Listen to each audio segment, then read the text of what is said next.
Okay, guys, you ready to get started? We are going to be talking about secret insights to living in Cape Coral, Florida. I know you have probably just started hearing about Cape Coral. You're searching Florida, then you start seeing videos about Cape Coral, and you're like, hey, man, what is this place? I hear this all the time. People are maybe looking on the East Coast, and all of a sudden they hear about Cape Coral and they want to know more. So, my job is to keep giving you more information. I've had many folks this past week, and I want to thank every single one of you that jumped on a Zoom call because that is what inspired me to talk about what I'm going to talk about today. I want to show you some of the things that when you're going around the city and you're trying to decide on where you want to live, there are certain obstacles, certain challenges, certain things you need to know about that could completely change your decision. And that's what we're going to be focused on next. If you don't get everything you need out of this video, you can check the other videos in the channel or do what everyone else does. Call, text, or email, jump on the mobile app. Heck, even schedule a Zoom call. But we can answer all your questions for you after we give you what we got in this video. So the first thing to talk about, all this stuff you see behind me, all these canals, we have more canals than anywhere in the world. That's one of the biggest draws of why people come to Cape Coral. The other one is the climate. I just had a conversation the other day, and I was asking if the folks wanted to be maybe up a little closer to the Sarasota area, Englewood, Venice, like that. And they said, no, no, no. We want to be as far south as we can get so that we can be comfortable with the temperatures. They're coming from a colder climate. They don't want cold. They don't want anything that feels like cold. And the best thing about it is we have about a 7 to 10 degree difference from here to, say, Tampa in the wintertime. The summertime, everything's hot. Just forget about it. It's all hot. So the only way you're going to escape that, just like you do up north, you go into the heat to get out of the cold. Well, we get into the AC to get out of the heat, or jump in the pool, or find a shady tree. There's breezes here on the coastline all the time. So there's always ways to cool down. But that is the second reason why people are always on their way here is the climate. The reason Cape Coral's pricing, I've been asked many times, well, why is it your pricing seems to be better than, say, Tampa or Miami or Orlando? A couple of reasons behind that. We have the third largest land mass in the entire state. Jacksonville's number one, we're number three. We have 120 square miles. That means we have supply. So if it's not being built right now, we've got a lot of space to build on. The other thing with that supply that we have a lot of is water. We have lots and lots of water. It is salt water, it is fresh water. There are differences in pricing. So if it's something that you know you want to be close to or live on, we would then have to discuss some of the different strategies that we look at when we're looking between freshwater and saltwater. We want to look at insurance differences. We want to look at tax differences. We just want to look at lifestyle. What's it going to be like to live on a canal? If you've never lived on a canal, I need to get you here. I need to show you a little bit about what that looks like. And in the future videos, we'll maybe do a deeper dive into some of the things that you have to consider when you're on a Gulf access canal or a freshwater canal that are just going to be different than these dry lots. Anyway, that's not what this video is all about. We're going to be talking about the many nuances. Like, let's jump into this one. How about the water and sewer conversion? You all heard about the assessments, right? I've been talking about it for a while. Well, with the water sewer assessments, almost all of the southeast and southwest have already been converted. So the only thing that we'd be talking about there might be a small assessment balance on your taxes. We've got systems that let us jump into that, and we can easily find out how much is due on a home and make that part of the negotiation when we go to settle the home. But I'm going to share my screen here just for a second to show you something and give you an idea of what one of your bigger challenges is going to be. And okay, this is our MLS, and I'm using it for mapping purposes. So everything that's above right across here, and maybe get a slight angle up this way, everything up in this north area is well and septic. If you know you don't want well and septic, don't look in the north. If you are on the fence about it, you're not really sure, maybe you have it back home, but you don't know what it'll be like here, I can tell you we have a lot of minerals in the water here, and it does break down the plumbing and things over time. At least it did previously when we had copper. Now everything's CPVC or PEX, so we should be good with it. But what you need to know about this is there's also going to be an assessment charge of $35,000 as of today's numbers. Just to give you an idea, it used to be $19,000 just a few years ago. All those homes we talked about already being converted, they were at that lower price. This new price is just coming in now. They're saying it's due to the supply shortages, and obviously we have labor shortages. So it costs more. They have to pay people more to do the job. So much like you're paying more for your McDonald's hamburger if you eat that stuff. You know what I mean, though? Everything gets passed on. And that's what's happening with these assessments too. So if it's something you want to avoid, then avoid the north. Some of the other differences with the quadrants, we've talked about this previously, but I'm just going to give you a highlight. So down to the south, everything's a little bit more established. The southeast is the oldest area. So over here is going to be the older part of the city. And on this side is going to be the newer. So the west side is definitely newer. The neighborhoods on both sides, you're going to find that they are much more built up, much more vegetation. You can see all the bushes and the palm trees. They're rampant all over the place. You see all the vegetation they put in. So you're going to get a nicer, fuller, and if you see the neighborhood, almost all the lots are filled in, right? So this isn't as open and vacant as, when we get up here to the north, watch this. Look at all those vacant lots. So what does vacant mean? Vacant means there's nothing on it. Vacant means, as you can see in the pictures, in the wintertime, it's going to be brown. It doesn't have any sprinkler systems. We don't get any rain. So that is what is going to be in the lot next to you. If you're good with that, you're good with that. But this is why we have so many people coming here. The amount of space to still fill in, there's a ton of it. And that whole Northwest, it might look like that right now, but it's not going to look like that forever. In fact, here's the golf course that's up there, Coral Oaks. We have our 9-hole league there, so it's something I'm very familiar with. It's a nice area, but there are places like that golf course scattered throughout Cape Coral. If you're somebody that is an outdoor person, we're going to jump in here in a minute and talk about some of the parks and some of the different recreation that we have in the area. It's way different than anything you ever experienced, I'm telling you. So with this north, south, east, and west parameters, a couple things we also want to consider. Gated communities, they're only going to be found in areas that can have water and sewer. So if you're somebody that wants to be in a gated community, we have about 15 of them. Some of them are just condos only, so that's just what it is. But some of the more popular ones are Sandoval, which is out here in the southwest. And again, all water and sewer. Same thing with Royalty or Cape Royal. Heatherwood Lakes is right here. And Trafalgar Woods is going to be right here. Palmetto Pines, it's not a gated community, but as you can see, it is a golf course community. So many homes back right up to it. Absolutely beautiful views. If that's something you want, we do have that available for you. But some of the things you want to consider, some of the things that might not be even at the top of your mind that you need to consider. Many of these roads right off of the busier traveled roads like Del Prado, this next street back right here, there are going to be many commercial buildings that have their parking back there. They're going to be multi-family units. So that means duplexes, quads, triplexes, whatever that looks like. So you're going to basically have a rental district that's right off of the main road before getting into the neighborhoods. If that's something that you don't really care for, all you have to do is just go a little further west and get right into these neighborhoods. Everything in here, Country Club, Academy, absolutely beautiful neighborhoods. And this is still southeast, so that means a little bit more established, a little older homes. They will be mostly filled in, but keep that in mind when you're trying to make a determination about where to live. Now, another thing that I was explaining this week, because it became so prevalent in my mind as I did it the other day, Veterans Parkway is a very busy road, right? So traffic is flying. And when I say flying, if you're going 60 or less, you're probably getting passed by everybody.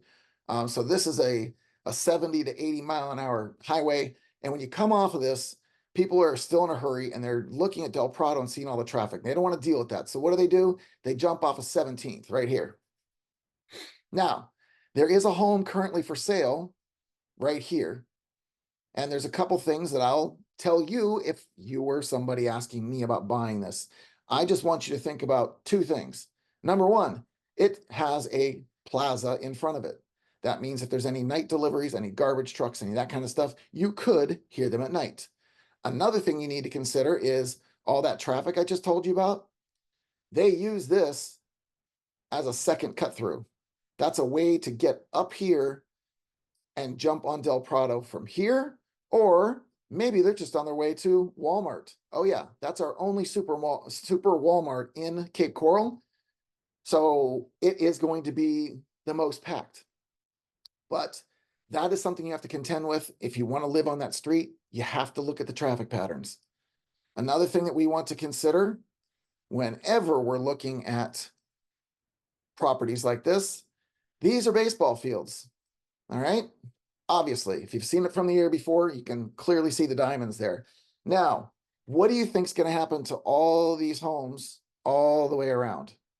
There's something that we use here, especially in the winter months, and they're lights, right? Big, bright lights. And they're going to be used for the night games. Now, the lights are normally off by 9:30, 10 o'clock. Ask me how I know. I back up to some baseball fields. It hasn't been a nuisance for me, but I just want you to be aware that that could be something you don't want to be near. Also, the other thing you're going to have to be okay with is all the cheering, all the noises. A lot of people bring boom boxes and they have walk-up songs for the kids. So there's a lot of commotion that can be going on. Also, people are parking in the grass right across the street from your houses. It's just going to happen. So keep that in mind. Another challenge, if it's not the sport courts, you also want to pay attention to the schools. Okay? All of these schools, this one here is Oasis, Ida Baker, Gulf Elementary. We've just got a bunch of schools all here, and car lines. People, parents coming to pick up their kids. These car lines are amazing how far people will literally back up and how long they'll sit in these lines to wait and get their kids. It's absolutely insane. To give you an idea, this road right here is one of the main roads to get into pick up kids. You will literally see a car line down Savona and back up Chiquita just to get into that one school. So what am I telling you this for? If you're one of these people living on that street and you need to get into your driveway and there's cars parked in front of it, what's going to happen? You're going to park out here in the median and then get fined for it? So another thing you need to consider. These are all things. This is all the insight that I have because I see it all the time. So if you want to always be aware of these kinds of things when you're making decisions, get with me and my team. We'll be happy to explain all this stuff. Another one that you're probably not too familiar with or even know about, but you see these 6 circles? That's a water treatment plant. Now, water treatment plants don't always smell, but there are certain times of the year where they will. Again, we have many minerals in our water here, and sulfur is one of the top ones. That is going to have an odor to it, kind of like boiled eggs, rotten eggs, whatever that is. That sulfur smell is going to be in the air, especially when it's humid and hot and that there's a little breeze maybe kicking it your way. You're going to pick up on it. So if you don't want to deal with that at all, get a few miles away from it. It won't be a problem. Now, as you're choosing the neighborhood that you want to be in, we want to look at lifestyle, right? So a couple things that I can share with you. There is a community right now going in here. This community is rental only. They are apartments. And there's going to be approximately 400 units in there. What comes with the units is a car, right? We are not a public transit kind of a city. You need a car to get around Cape Coral, or you're going to be using Uber an awful lot, calling on friends to take you places. Maybe you're going to have an e-bike or a regular bike, whatever it is. But getting around town isn't going to be something you're going to walk, especially considering you see this little community. It has canals all the way around it, right? So it kind of acts like a fence as it is, like a gated community. Anyway, the point to saying all this is, let's say there's 2 cars in each unit. Now you got 800 cars. They all have 3 roads to get out and get out onto what? Chiquita Boulevard. What do you think is going to happen to this intersection right down here? Yeah, going to be a little busy, right? Would you like to know that ahead of time so you don't make the decision to buy something right up in here? Is you're going to have a ton more traffic. On top of that, there's a new ABC Liquor here in the corner. There is going to be a Goodwill next to that. There's an Aldi. There's a Farmer Joe's. And then the car wash is there. The gym is after that. They're stacking one thing up after the other all the way down. And these are all high traffic areas. These parking lots are packed more times than not. And all of that gets packed right on top of the neighborhood. These are things you need to know if you're going to be moving in one of these neighborhoods. Another thing you want to know is shortcuts, right? You want to know if that's a busy neighborhood that people are going to be cutting in and through. I can tell you factually where people cut through because I'm one of them. My mother lives up in the Northwest. So I come out down El Dorado here, I cut across 4th Street, and then I cut down 19th, okay? 4th Street. If you don't like four-way stops or don't know how to use them or just don't want to deal with them, right here at Embers and Chiquita is a four-way stop. That is a very, very, very busy intersection because Chiquita is probably the busiest north and south road out west aside from Burnt Store Road. So what people will do is they'll jump off here at 4th Street and come racing across to get over to El Dorado because maybe they live over in this neighborhood or going north. They just want to avoid the four-way stop because there's another four-way stop out here. That's the other thing. If you're looking in the Northwest and the Northeast, some of the Southwest and some of the Southeast, there's four-way stops in a lot of these areas. Down in the downtown area of Cape Coral, we did put a roundabout down there. I think there's one that I know of in the city. So we're working on seeing how well people can handle it because a roundabout may not be a better solution for a four-way stop, at least from what I've seen. Many people still don't know how to use that, but it is a real problem. It is something that you're going to run into, and those four-way stops, they're going to be there for a while until somebody decides to put lights in. We're seeing more and more accidents. We're seeing a lot of impatience. I'm seeing cars blowing through the reds a lot. So I'm going to give you advice again, if you didn't hear it in the last video, take a second or two before you jump off the line when it turns green, because there could be a car just trying to squeeze through the red light. It's a real thing. It's happening a lot. So out here in the Northwest, another thing that you would want to know is we have no hotels. There's absolutely zero hotels out in the West Side right now. So if you have family and friends coming to stay, they're going to have to be on the East Side. The Northeast has just put a hotel in up there, but it's mostly down in the Southeast. That's just what it is. But again, we're spreading everything out amongst the city right now. A lot of new projects coming up in the Northwest. In fact, right here is where Coral Grove is going to be. That is that town center. There's going to be a hotel in there, shops, restaurant, amphitheater. It's going to be a big entertainment thing up in the Northwest. So that is going to help bring a lot of people to the area to help fill in and help make this whole Northwest area a very vital part of the city. Another thing, another place that they're doing another hotel is right over here. It's by the boat ramp. Right here. So we're going to have another hotel going in there, a smaller one, kind of like a resort style. That's what we're trying to do to grow the area. We do have a bunch of parks and things. So you saw the baseball fields that were down there in the Southwest. We have football fields. The Storm is one of our football teams here. The city has a lot of programs for youth. So if you have kids here that are just looking for things to do, we've got baseball teams, flag football teams, soccer teams. There's cheerleading groups, gymnastics, anything that you can name, we've got. Then we've got a few things that you will not find anywhere else.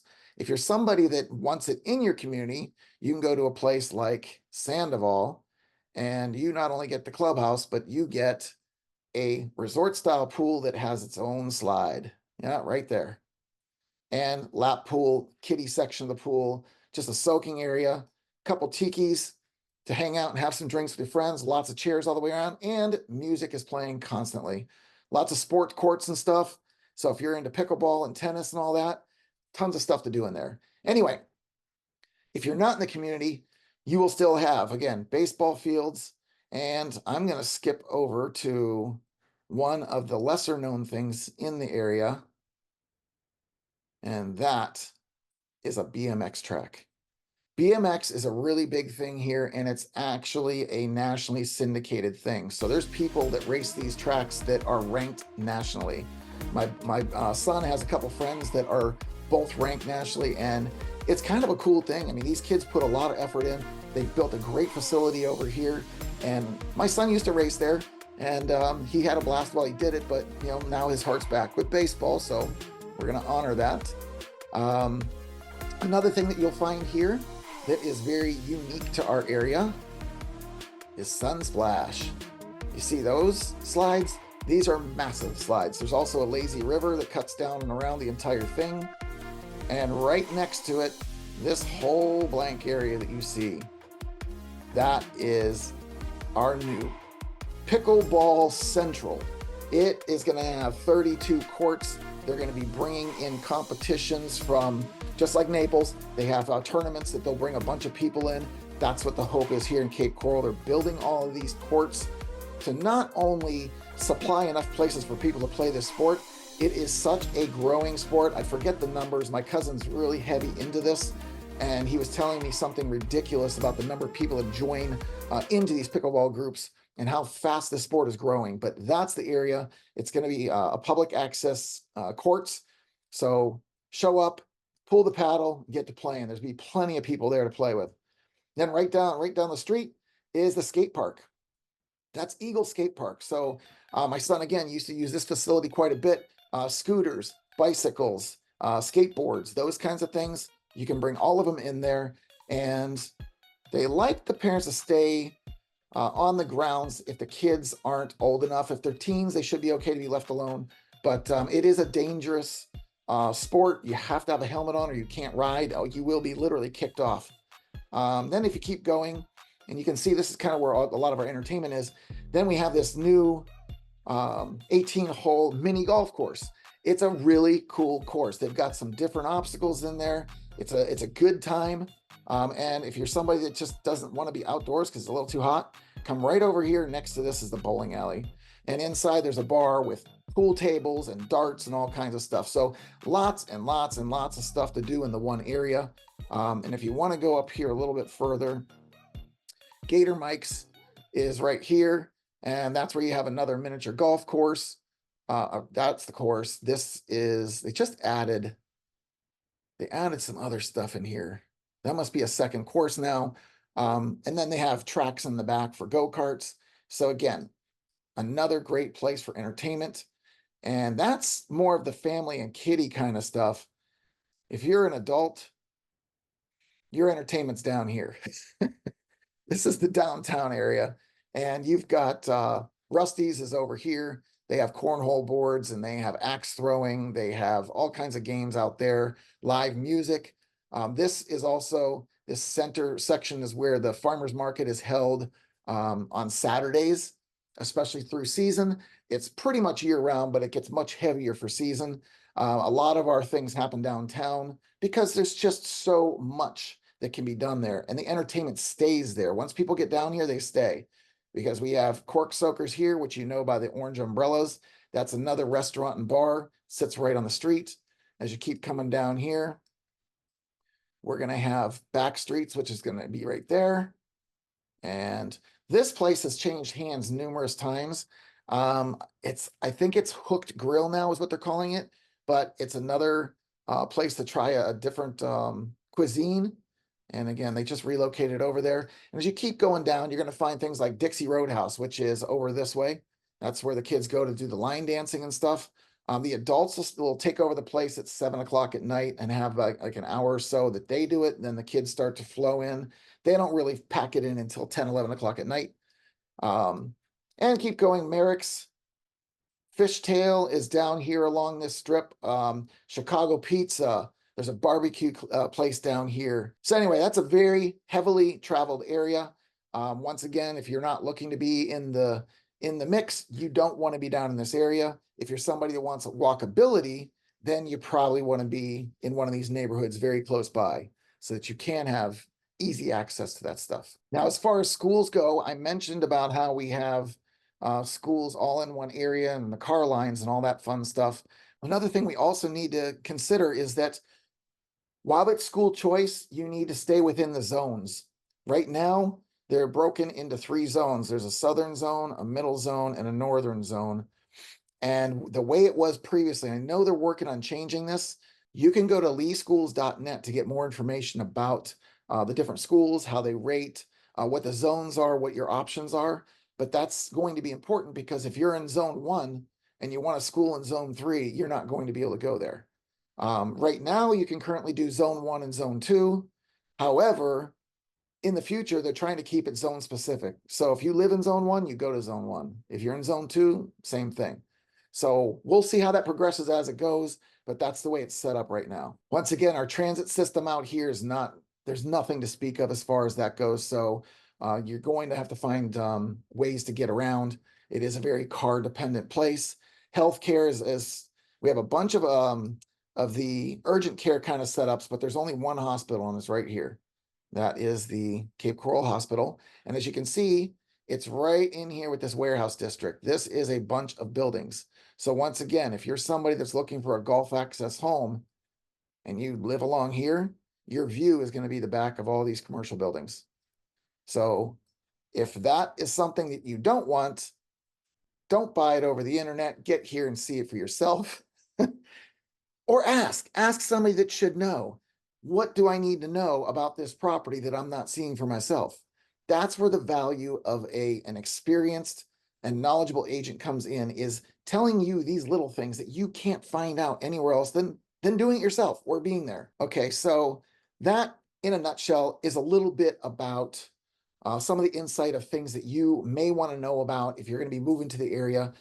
We are going to get much more specific about waterfront properties as we move along. We're also going to be trying to break down for you different homes at different price ranges and how much it's going to cost to live there with mortgage and interest payments, with the insurance, with the taxes. I'm going to break it all down step by step so that you can see whatever value home that you're trying to get into, what exactly your expenses are going to be.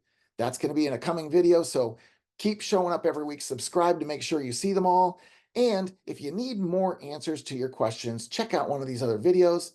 And if it hasn't been addressed there, you got to do what everyone else is doing. Call, text, email, Zoom, use the app, Florida Home. Anyway, thanks again for showing up, and we'll see you next week.